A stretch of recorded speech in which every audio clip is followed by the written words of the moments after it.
కుత్బుల్లాపూర్ నియోజకవర్గం ఐటీపీఎల్ చౌరస్తాలో ఏబీవీపీ నాయకులు నిరసన వ్యక్తం చేశారు. హైదరాబాద్ సెంట్రల్ యూనివర్సిటీకి సంబంధించిన భూములను రక్షించాలని ఏబీవీపీ నేతలు కోరారు.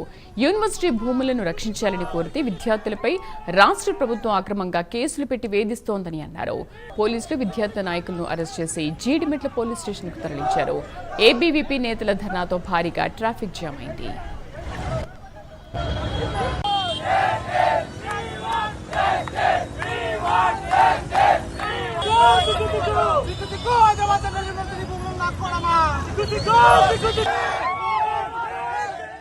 వ్యతిరేక ధోరణి మానాలి. ఈ యొక్క తెలంగాణ రాష్ట్రంలో విద్యార్థులు ఏ పాపం చేసిరని చెప్పి ఈరోజు తెలంగాణ రాష్ట్రంలో ఉన్నటువంటి విద్యార్థుల మీద ప్రతి ఒక్క ప్రభుత్వం ఈరోజు కక్ష కడతా ఉన్నది. హైదరాబాద్ సెంట్రల్ యూనివర్సిటీకి సంబంధించినటువంటి భూములని లాక్కోవడం ఏవీపీ తీవ్రంగా ఖండిస్తా ఉన్నది.